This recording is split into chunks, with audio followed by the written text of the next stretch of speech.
नमस्कार दोस्तों, आप सभी का मेरे YouTube channel online study with Om Prakash पर स्वागत है।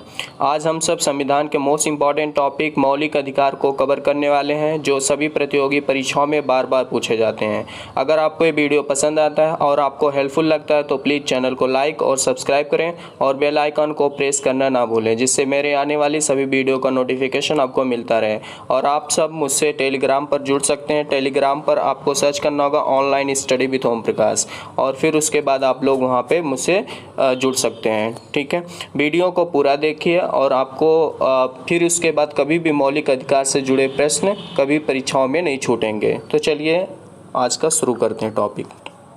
देखिए, मौलिक अधिकार सबसे पहले देखते हैं कि इसमें कितने मतलब किस भाग में और कितने अनुच्छेद मौलिक अधिकार में हम लोगों को मूल अधिकार के रूप में दिए गए हैं। जैसे सबसे पहले देखिए, संविधान के भाग 3 में अनुच्छेद 12 से 35 मौलिक अधिकारों का विवरण है। ठीक है, और इन्हें भारत का अधिकार पत्र या मैग्ना कार्टा भी कहा जाता है। अब देखिए, मौलिक अधिकार में कहाँ से कहाँ तक मतलब कौन से अनुच्छेद है हमको देखना है। तो इसको याद करना है तो आप ऐसे लिख लीजिए 1, 2, 3 और 4 को छोड़ दीजिए।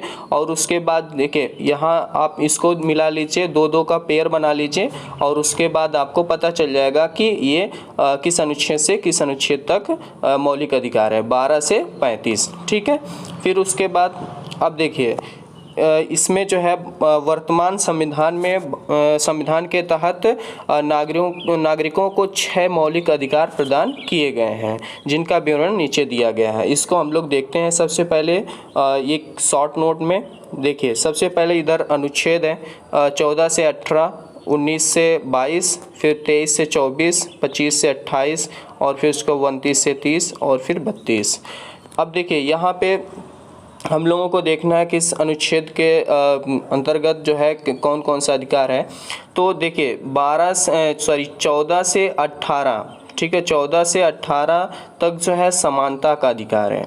फिर उसके बाद जो है 19 से 22 तक स्वतंत्रता का अधिकार, और 23 से 24 तक शोषण के विरुद्ध अधिकार, और 25 से 28 तक धार्मिक स्वतंत्रता का अधिकार, 29 से 30 तक संस्कृति और शिक्षा संबंधी अधिकार, और 32 में संवैधानिक उपचारों का अधिकार दिया गया है। अब इसको हम लोग थोड़ा डिटेल में समझते हैं एक एक करके। अब देखिए, पहला है समानता का अधिकार, अनुच्छेद 14 से 18 तक। अब इसमें हम लोग देखते हैं एक एक अनुच्छेद को। सबसे पहले इसको हम लोग समझ लेते हैं कि समानता क्या होता है। देखिए, संविधान में सभी को एक समान अधिकार दिया गया है, किसी को कम या ज़्यादा नहीं दिया गया है। ठीक है, और इसी के बारे में हम लोगों को कुछ अधिकार हैं जो हम लोग एक एक करके देखते हैं। जैसे अनुच्छेद 14 में दिया गया है विधि के समक्ष समानता, विधि के समक्ष समानता। अब इसमें क्या है, देखिए, राज्य भारत के राज्य क्षेत्र में, देखिए, भारत के राज्य क्षेत्र में किसी व्यक्ति को विधि के समक्ष समता या विधियों के समान संरक्षण से वंचित नहीं करेगा। भारत के किसी भी राज्य में आपको, किसी भी राज्य में, देखिए, भारत के किसी एक राज्य में नहीं, भारत के किसी भी राज्य में आपको विधि के समान समझा जाएगा, यानी किसी को छोटा बड़ा ऊंच नीच नहीं समझा जाएगा। ठीक है, और सभी अधिकार आपको समान मिलेंगे। देखिए, फिर उसके बाद है अनुच्छेद 15। अनुच्छेद 15 में क्या दिया गया है, धर्म, मूल, वंश, जाति, लिंग या जन्म स्थान के आधार पर किसी विभेद का निषेध है। यानी राज्य किसी भी नागरिक के विरुद्ध केवल धर्म, मूल वंश, जाति, लिंग, जन्म स्थान अथवा इनमें से किसी के आधार पर भेदभाव नहीं करेगा। ठीक है, यानी कि कोई भी राज्य किसी भी व्यक्ति के, किसी भी नागरिक को उसके धर्म, मूल वंश, जाति या लिंग या जन्म स्थान के आधार पर उससे भेदभाव नहीं करेगा। फिर उसके बाद है अनुच्छेद 16। अनुच्छेद 16 में दिया गया लोक नियोजन के विषय में अवसर की समानता। अब देखिए, इसमें क्या है, राज्य के अधीन किसी पद पर नियोजन अथवा नियुक्ति से संबंधित विषयों में सभी नागरिकों को समान अवसर प्रदान किए जाएंगे। अगर किसी राज्य में कोई भी पद है, उसके लिए सबको एक समान अवसर प्रदान किया जाएगा, किसी को कम या ज़्यादा नहीं है। ठीक है, यानी कि सबको एक समान समझा जाएगा। उसके बाद जो है अनुच्छेद 17 में दिया गया अस्पृश्यता का अंत। अस्पृश्यता का अंत मतलब छुआछूत का अंत। इसमें क्या होता है, अस्पृश्यता का किसी भी रूप में आचरण करना विधि के अनुसार दंडनीय अपराध घोषित किया गया। देखिए आप लोग समझ सकते हैं कि पहले लोग जो है जो निम्न जातियों के लोग होते थे और उसके बाद जो है जो गरीब होते थे उनका छुआ लोग स्वीकार नहीं करते थे। तो इसीलिए संविधान में ये अधिकार दिया गया है कि छुआछूत का अंत किया गया है, जिसे अपराध नहीं कर सके। ठीक है, फिर उसके बाद है अनुच्छेद 18। अनुच्छेद 18 में क्या, उपाधियों का अंत। उपाधियों का अंत, इसके बारे में आप लोग समझ लीजिए कि देखिए सेना अथवा विद्या संबंधी सम्मान के अतिरिक्त कोई भी उपाधि राज्य द्वारा प्रदान नहीं की जाएगी। भारत का कोई भी नागरिक किसी विदेशी राज्य द्वारा प्रदान की गई उपाधि भारतीय राष्ट्रपति की पूर्व अनुमति से ही स्वीकार करेगा। कहने का मतलब है कि कोई भी राज्य किसी भी व्यक्ति को कोई भी उपाधि नहीं देगा, किसको छोड़ करके, सेना और विद्या को। सेना और विद्या के सम्मान के अलावा कोई भी उपाधि वो नहीं दे सकता। और कोई भी व्यक्ति अगर विदेश में है और वहाँ पे उसको कोई उपाधि दी जाती है तो सबसे पहले भारत के राष्ट्रपति से उसको अनुमति लेनी पड़ेगी। और अगर सेना, देखिए जैसे सेना के लोगों को अगर कोई उपाधि दी गई या विद्या से संबंधित कोई उपाधि दी गई है, या जैसे भारत रत्न हो गया, ठीक है, पद्म विभूषण हो गया, भूषण हो गया, पद्मश्री हो गया, अगर ये किसी को दिया गया है तो वह व्यक्ति अपने नाम के पहले और या अपने नाम के बाद में वह उपाधि नहीं जोड़ सकता। ठीक है, जैसे अगर कोई भारत रत्न पाया है तो भारत रत्न नहीं, अपने नाम के आगे और पीछे भारत रत्न नहीं लिख सकता। ठीक है, फिर उसके बाद जो है फिर नेक्स्ट आता है दूसरा स्वतंत्रता का अधिकार। अब देखिए स्वतंत्रता का अधिकार में 19 से 22 तक दिया गया, अनुच्छेद 19 से 22 में स्वतंत्रता का अधिकार है। इसमें देखिए अनुच्छेद 19 में वाक स्वातंत्र आदि विषय कुछ अधिकारों का संरक्षण। जैसे वर्तमान में अनुच्छेद 19(1) के तहत 6 प्रकार की स्वतंत्रता का अधिकार प्राप्त है। अब इसको हम लोग देखते हैं कौन कौन सी है 6 प्रकार के। जैसे देखिए अनुच्छेद 19(1) के का, अब देखिए 19 का 1 का होगा, 19(1) खा होगा, गा होगा, घा होगा, अंगा होगा। अब देखिए चा नहीं है, छा होगा। अब चा क्यों नहीं है वो मैं भी बताऊंगा।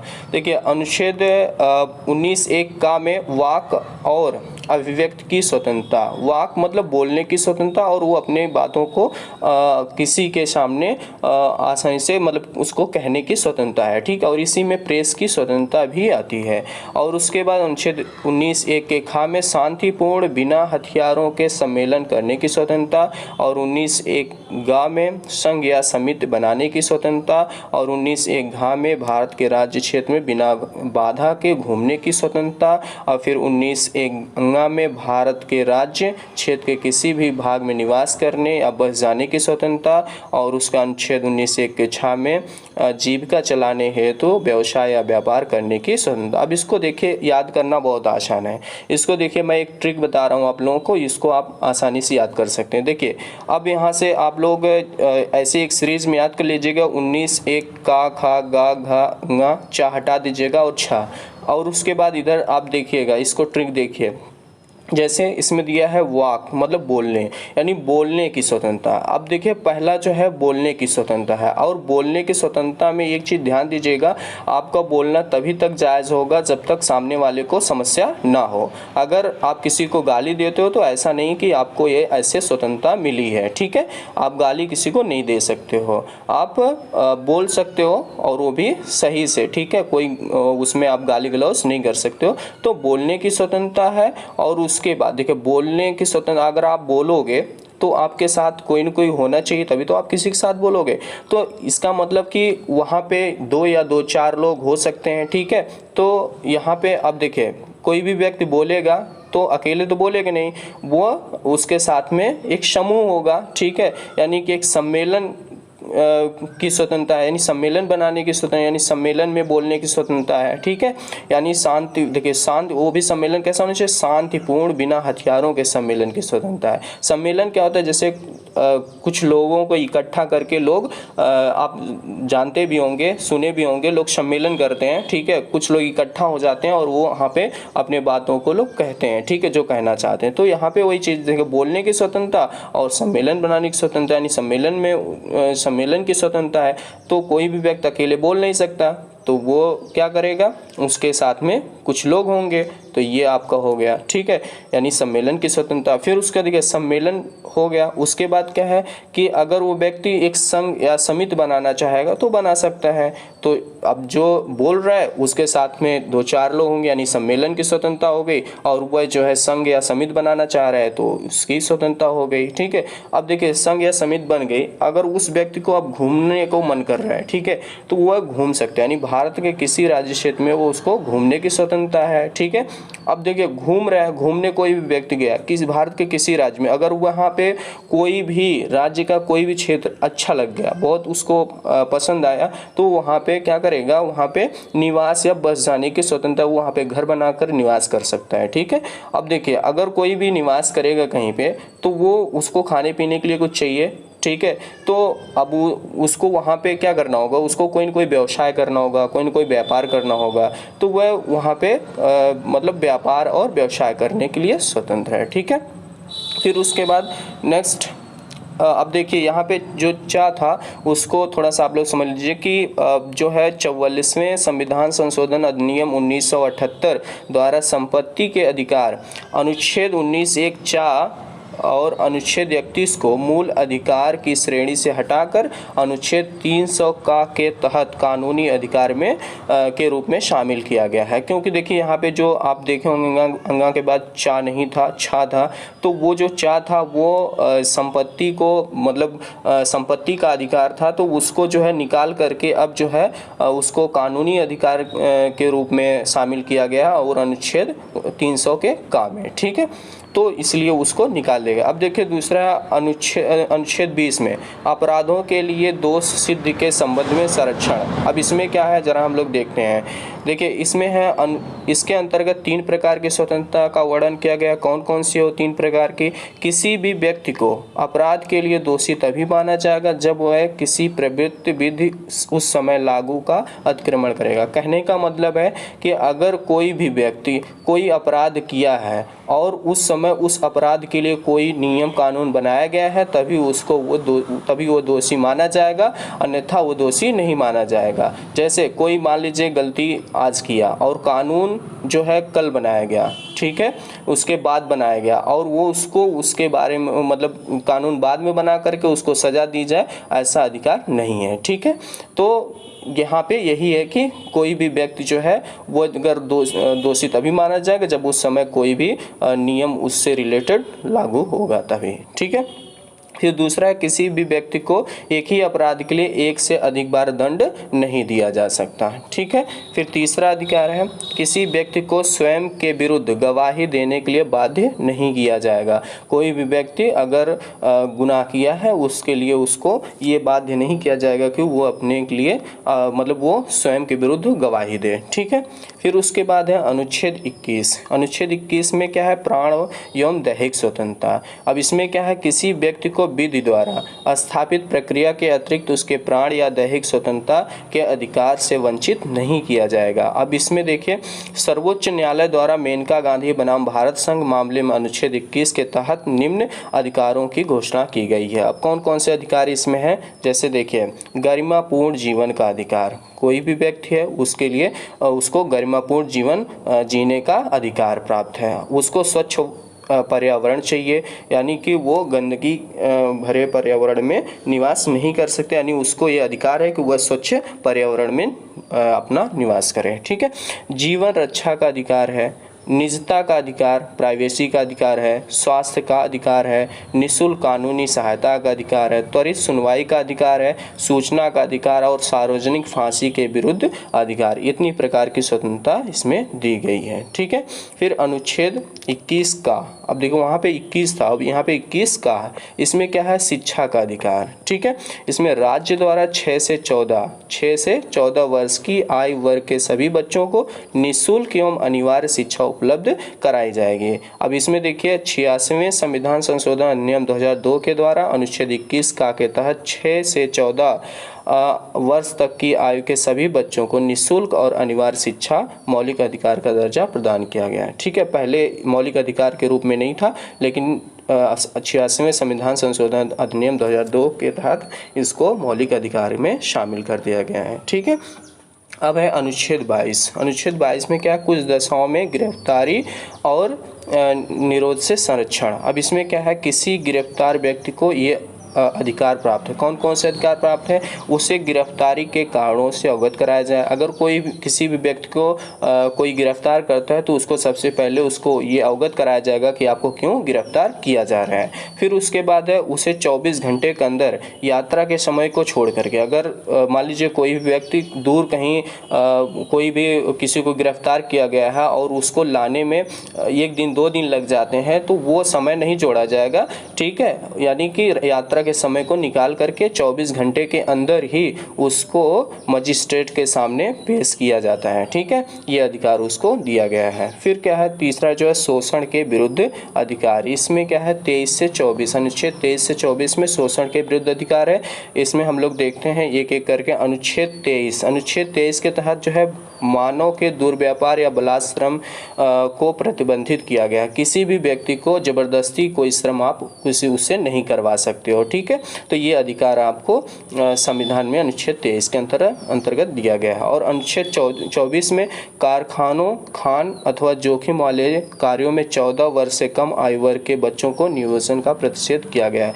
कोई भी व्यक्ति, कोई भी बच्चा अगर 14 साल से कम उम्र का है तो उसे किसी भी जगह किसी जोखिम भरे कामों में उससे काम नहीं कराया जा सकता है। अगर ऐसा कोई करता है तो उसको दंड का प्रावधान है इसमें। फिर है चौथा, धर्म की स्वतंत्रता का अधिकार। इसमें अनुच्छेद 25 से 28 तक है। अब इसमें अनुच्छेद 25 में क्या दिया गया, अनुच्छेद 25 के तहत अंतःकरण की धर्म के अबाध रूप से बनाने, आचरण, प्रसार करने की स्वतंत्रता प्रदान की गई है। इसमें कोई भी व्यक्ति अपने धर्म के लिए उसको मानता है और उसके प्रचार प्रसार को करना चाह रहा है तो वो इसमें संविधान में उसको अधिकार प्रदान किया गया है कि वह प्रचार प्रसार कर सकता है। और इसी में अनुच्छेद 25 में ही सिख धर्म के मानने वालों को कृपाण धारण करने के लिए, कृपाण मतलब आप लोग देखे होंगे सिख धर्म को जो लोग मानते हैं वो छोटा सा एक मतलब चाकू की तरह लिए रहते हैं, उसी को कृपाण कहते हैं। तो उनको उनके धर्म, जो सिख धर्म को मानते हैं, उनका एक अंग समझा जाता है उसको, कृपाण को। ठीक है, ये अनुच्छेद 25 में दिया गया है। फिर उसके बाद है अनुच्छेद 26। अनुच्छेद 26 में आप लोग देखिए कि अनुच्छेद 26 में क्या दिया गया। अनुच्छेद 26 के तहत धार्मिक कार्यों के प्रबंधन की स्वतंत्रता प्रदान की गई है। अब इसमें प्रबंधन क्या होता है, अब इसको हम लोग थोड़ा सा समझते हैं। देखिए, कोई भी व्यक्ति अगर धार्मिक और मूर्त प्रयोजनों के लिए संस्थाओं की स्थापना और उसका पोषण करना चाहता है तो वह कर सकता है। उसके लिए वह संपत्ति को भी मतलब उसके लिए कोई पैसा वगैरह जो है वो इकट्ठा करना चाहता है तो कर सकता है, उसका अर्जन कर सकता है। लेकिन लिमिट में ही पैसे को इकट्ठा करना है, ऐसा नहीं कि वो ढेर सारा अर्जन कर ले। ठीक है, यानी कि धर्म की स्थापना के लिए उसके प्रबंधन के लिए वो धन का अर्जन कर सकता है, उसकी संस्थाओं की स्थापना कर सकता है, उसका पोषण कर सकता है। ठीक है, ये अनुच्छेद 26 में दिया गया। और फिर अनुच्छेद 27 में, अनुच्छेद 27 के तहत किसी विशिष्ट धर्म की अभिवृद्धि के लिए करों के संदाय पेमेंट के बारे में स्वतंत्रता प्रदान की गई है। अब देखिए यहाँ पे क्या, अनुच्छेद 27 में किसी भी धर्म की अगर वह अपने धर्म के लिए वह अपने धर्म के संरक्षण के लिए अगर कोई भी धन खर्च करता है तो उस पर टैक्स नहीं लगेगा। यानी हम कह सकते हैं अनुच्छेद 27 में ये टैक्स फ्री है। धर्म की वृद्धि के लिए, उसके पोषण के लिए अगर वो पैसा उसमें यूज़ कर रहा है तो उसके लिए टैक्स नहीं देना पड़ेगा। ठीक है, फिर अनुच्छेद 28 में है के तहत कुछ शिक्षण संस्था संस्थाओं में धार्मिक शिक्षा या धार्मिक उपासना में उपस्थित होने के बारे में स्वतंत्रता प्रदान की गई। इसके तहत देखिए अनुच्छेद 28 के तहत सबसे पहले तो अनुच्छेद 28 में पूर्णतः राज्य निधि से पोषित जो शैक्षिक संस्थाएं हैं उनमें धार्मिक शिक्षा देने का पूर्णतः प्रतिषेध किया गया है, ठीक है। लेकिन राज्य से मान्यता तथा सहायता प्राप्त अन्य संस्थाओं के मामलों में प्रत्येक व्यक्ति को धार्मिक शिक्षा या उपासना में उपस्थित न होने की स्वतंत्रता की गई है। जैसे किसी से आप जबरदस्ती उपस्थित होने के लिए आप इसमें नहीं कह सकते हो, स्वेच्छा से कोई भी अपना उपस्थित हो सकता है, ठीक है। फिर है नेक्स्ट है संस्कृति और शिक्षा संबंधी अधिकार। अब इसमें देखिए क्या क्या दिया गया है। अनुच्छेद 29 में अल्पसंख्यक वर्गों के हितों का संरक्षण सुरक्षा संबंधी अधिकार उल्लिखित है, ठीक है। और देखिए अब इसमें क्या है कि सबसे पहले देखिए अनुच्छेद 29 में भारत में कहीं भी निवास करने वाले नागरिकों के प्रत्येक वर्ग को जिसकी अपनी विशेष भाषा, लिपि या संस्कृति है उसे बनाए रखने के लिए अधिकार की गारंटी देता है, ठीक है। उसके बनाए रखने के अधिकार की गारंटी कौन देता है? यह संविधान देता है, ठीक है। और किसी भी नागरिक को राज्य द्वारा पोषित या उससे सहायता प्राप्त किसी भी शिक्षा संस्था में केवल धर्म, मूलवंश, जाति या भाषा के कारण प्रवेश देने से इनकार नहीं किया जा सकता, ठीक है। फिर उसके बाद है अनुच्छेद 30। अनुच्छेद 30 में क्या है? अनुच्छेद 30 के तहत शिक्षा संस्थाओं की स्थापना और प्रशासन करने का अल्पसंख्यक वर्गों को अधिकार प्रदान किया गया है। देखिए संविधान कहीं भी अल्पसंख्यक को परिभाषित नहीं करता। अनुच्छेद 30(1) में कहा गया है कि देखिए अनुच्छेद 30(1) में, ठीक है, अनुच्छेद 30(1) में कहा गया है कि धर्म या भाषा पर आधारित सभी अल्पसंख्यक वर्गों को अपनी रुचि की शिक्षा संस्थाओं की स्थापना और उसके प्रबंधन का अधिकार होगा, ठीक है। फिर उसके बाद है नेक्स्ट 6वां जो हम लोगों को मौलिक अधिकार प्रदान है वो संवैधानिक उपचारों का अधिकार अनुच्छेद 32 में दिया गया। अब इसमें क्या है? मौलिक अधिकारों को प्रवर्तित कराने हेतु संविधान के अनुच्छेद 32 के तहत सर्वोच्च न्यायालय को 5 तरह की रिट, ठीक है, रिट क्या होता है? निर्देश या आदेश होता है, ठीक है, जारी करने की शक्ति प्रदान की गई। अब ये कौन कौन सी रिट है? ये देखिए, पहला है बंदी प्रत्यक्षीकरण, दूसरा है परमादेश, तीसरा है प्रतिषेध, चौथा है उत्प्रेषण और फिर उसके बाद 5वां है अधिकार परीक्षा। अब इसको एक एक करके हम लोग थोड़ा समझते हैं कि ये कौन कौन से रिट हैं।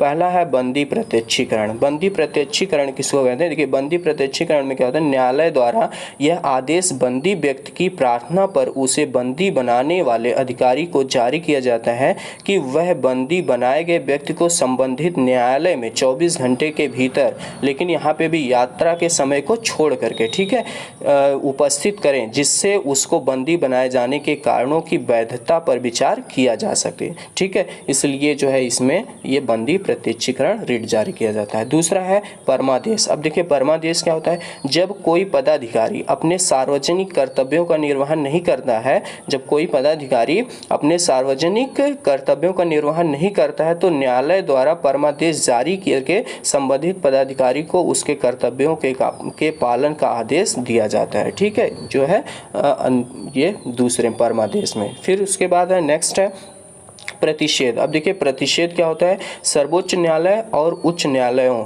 द्वारा अपने अधीनस्थ न्यायालयों को उनके अधिकार क्षेत्र से बाहर के न्यायिक कार्यों को करने से रोकने के लिए यह रिट जारी करके आदेश दिया जाता है, ठीक है। यानी प्रतिषेध में जो सर्वोच्च न्यायालय है, ठीक है, वह जो है अपने अधीनस्थ जो न्यायालय हैं उनको ये अधिकार देता है कि वह जो है अपने अधिकार क्षेत्र से मतलब कार्यों को ना करे, ठीक है। फिर उसके बाद है नेक्स्ट उत्प्रेषण। उत्प्रेषण क्या होता है? आप देखिए यहाँ पे उत्प्रेषण मतलब सर्वोच्च न्यायालय अथवा उच्च न्यायालयों द्वारा अपने अधीनस्थ न्यायालयों को यह रिट जारी करके आदेश दिया जाता है कि वह अपने यहाँ लंबित मुकदमों को तेज़ी से निपटाने के लिए उन्हें वरिष्ठ न्यायालयों में भेजें। अगर कोई न्यायालय वहाँ पे कोई भी मुकदमा है, ठीक है, उसको या तो वो जल्द से जल्द निपटा ले या तो वो अपने से उच्च न्यायालय में उसको भेजें, ठीक है, जिससे न्याय पाने वालों को देरी ना हो। फिर उसके बाद है 5वां रिट है अधिकार परीक्षा। अधिकार परीक्षा क्या होता है कि जब कोई व्यक्ति या सार्वजनिक संस्थान कोई ऐसा कार्य करता है जिसके लिए उसके पास कोई वैधानिक अधिकार नहीं है तो न्यायालय उससे अधिकार परीक्षा आदेश से के द्वारा पूछता है कि वह किस अधिकार से यह कार्य कर रहा है। ठीक है, तो इसमें हो गया अधिकार परीक्षा। फिर उसके बाद लास्ट में हम लोग देख लेते हैं अनुच्छेद 32 में ये कहा गया है, यानी संवैधानिक उपचारों का अधिकार को डॉक्टर भीमराव अंबेडकर ने संविधान की आत्मा कहा गया है। ठीक है, कहा है। इसमें देखिए ये प्रश्न में बार बार पूछा जाता है कि संवैधानिक उपचारों का अधिकार में देखिए ऐसे पूछा जाता है कि डॉक्टर भीमराव अंबेडकर जो हैं